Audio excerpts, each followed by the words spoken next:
right up to that microphone so that we can hear you, and the clerk will place you under oath.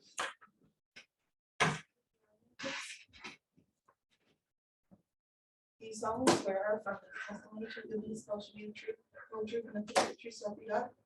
I do. Thank you. All right, thank you, ma'am. Could you start off by telling us your full name for the record? Chrissy Atkins, Thank you, ma'am. And where do you live and then the town is from? Chico. May I proceed this time? Thank you. Good morning, Ms. Atkins. You currently live in Chiefland. Is that where you were living back in August of 2020? No, ma'am. And where were you living? Interlaken. And how are you related to the defendant in this case, Mark Wilson Jr.? Is my son. Do you work, ma'am? I do. And what do you do for a living? I manage a tire shop. Is that what you were doing back in 2020? No, ma'am. What were you doing then? I was a server in a restaurant. And when you lived in that house in Interlaken in August of 2020, who lived with you on a regular basis? My daughter, And what's her name? Kayla Woodard. I want to ask you, where was Mark Wilson living, your son, around the time leading up to August 26th that we're going to talk about? He was living in Hawthorne on a lake. Did you know that shortly thereafter he had gone to move and live at the Baker residence, or did you not know that? Yes, I did. Had Mark lived at your residence from time to time, if needed?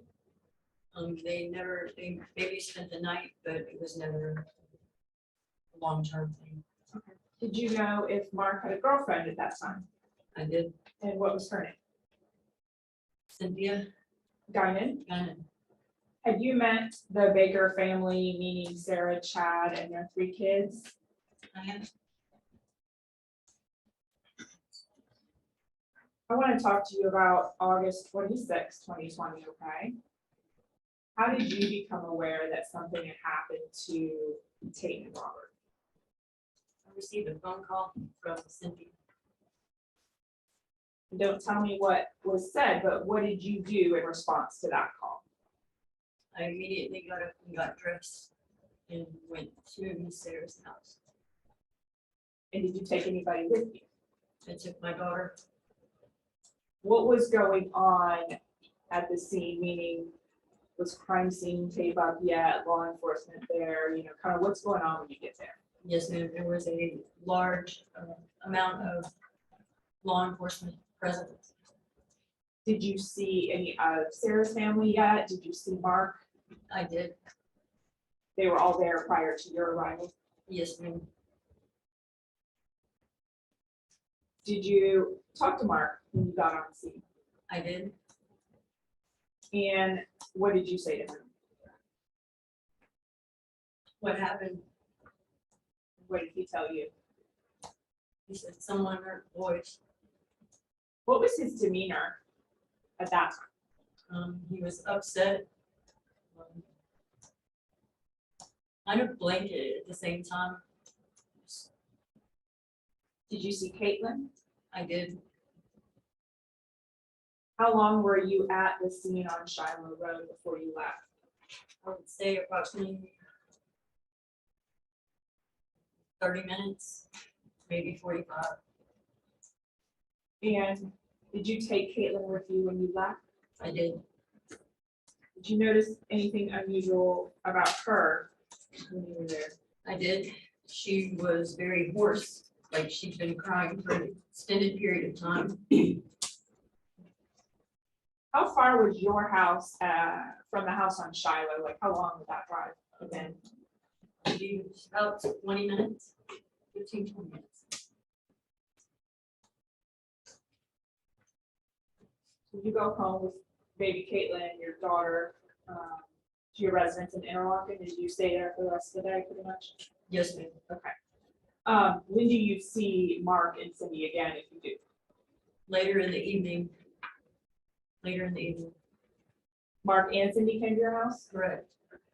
And what is their demeanor first, each one of them? Don't tell me what they said, but just each one. They looked tired, and they were just quiet. What did Mark specifically tell you about what had happened throughout the day? Just that they had been questioned by the sheriff's department. Did he say anything about how he had been treated? Yes, What did he say about that? they seem to be separating him and singling him out. Did Mark and Cindy stay with you in your home that night? Yes, ma'am. What happens the next morning? The next morning, I woke to Cindy walking through my living room. It's when me and my daughter slept in the living room that night. And I said good morning and asked her how she was. And she then spoke to me and said Mark really needed to cooperate. There it goes to, not the truth, but why she did what she did next. Overrule for this question. Go ahead. I got up from the couch and I took Caitlin and Cindy. And I went to the back room where Mark was. And I sat on the edge of the bed with Caitlin in my hand and I said, son, you need to cooperate and you need to talk to these people. And you need to take a lie detector test and you need to clear your name. What did he say? He started to get out of the bed and he's pulling his pants on, his t-shirt and his boxer shorts, and he was pulling his pants on and he says, Mom, I can't do that. I said, why, Mark? Did you hurt those babies?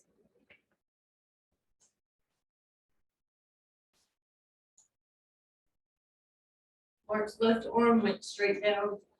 His head went sideways, and in a voice that was not his own, he says, yes, Mom, I did it.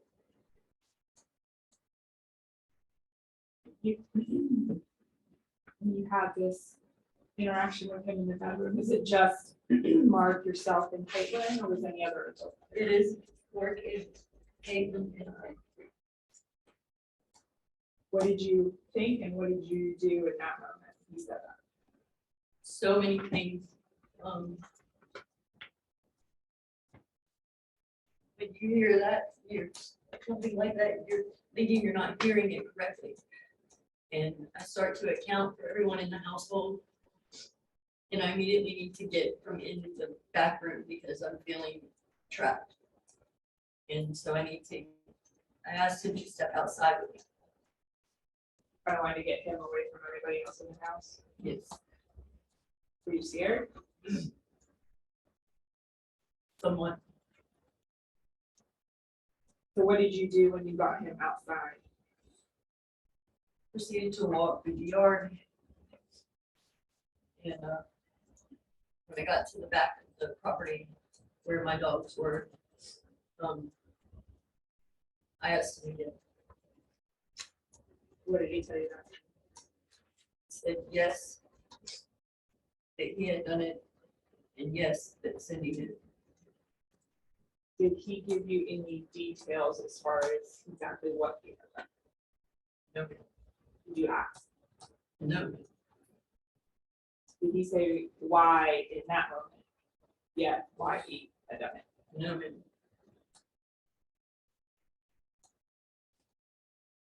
So what did you do then after that? I tried to collect myself. Started walking back towards the house. I knew in my mind what I needed to do. I needed to get my daughter and go directly to the church. Why did you think that that was what you needed to do? Because it was what was right to do. pertaining for Robert and for Mark. And so you took Kayla, your daughter, with you? I did. Did you drive to like the big sheriff's office up here by the jail, or did you go somewhere? I went to the little outpost station by the middle school in Lincoln, closest to my house. Were you,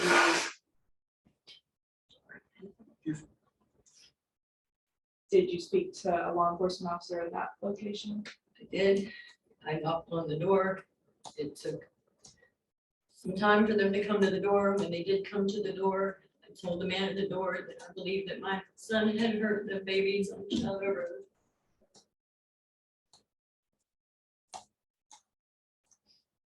And did they speak to you there and then ask you to go to the main sheriff's office? That's when they asked me to follow a deputy to the main sheriff's department. Did they do like an interview with you there, sit you down and talk to you about what had happened? Yes, ma'am, they did. In that interview, did they ask you to do anything further? Yes, ma'am, they did. What did they ask you to do? They asked me to wear a wire to get my son to tell me what happened. And did you agree to do that? I did. They didn't force you to do it. No, ma'am, they didn't. You just felt like that was the right thing to do. It was the right thing to do for taking Robert in from work.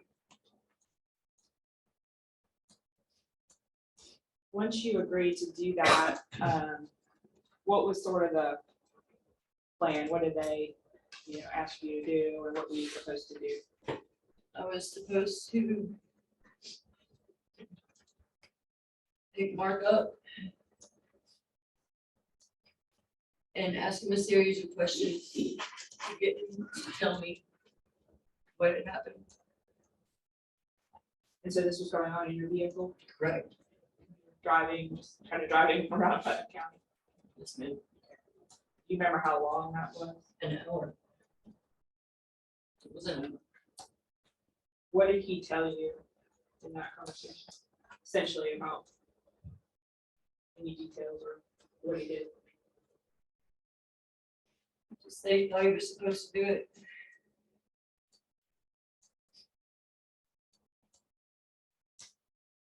Tell you why? There were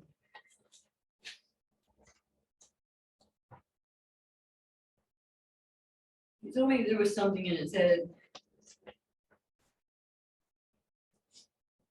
Did he tell you about a plan between him and Cindy? He said that he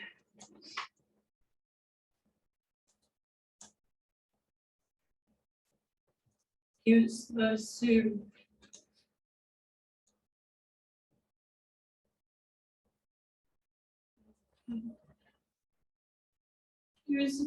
be the two boys, and Cindy was supposed to do Sarah and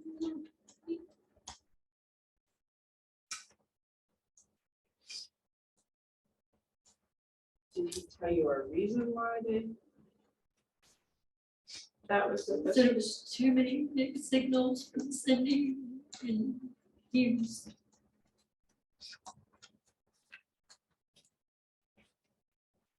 real confused once I. Did he tell you anything that had to do with ECF, or they might get turned in, something like that? That wasn't until later in the conversation we listened to say that it's. Right, at some point in that conversation. Prior to court, ma'am, did you meet with myself, and Mr. Lewis, and review a portion of that long We did. recording? And other than the fact that it was a shorter clip from that whole car ride, was it a true and accurate recording of your conversation with him?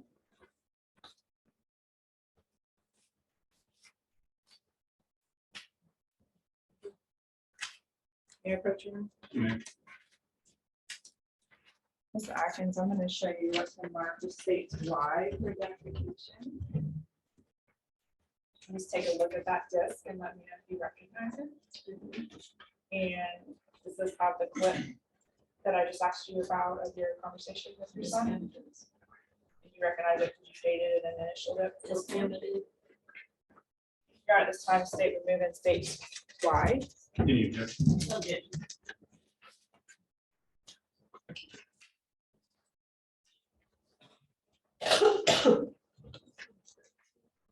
Two, thank you.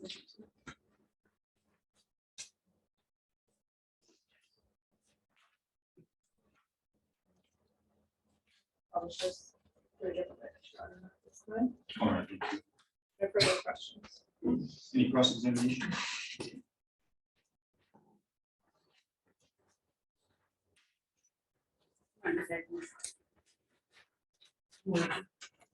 So you went to the sheriff and told them what your son did because you want your son safe, correct? Yes, ma'am. And you went there knowing that your son will be arrested, correct? Yes, ma'am. Mhm.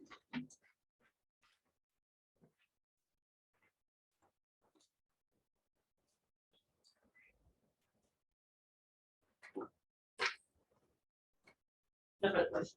Thank you. Any redirect? No, Your Honor. All right, thank you very much, ma'am. You are excused. Permanent or temporary?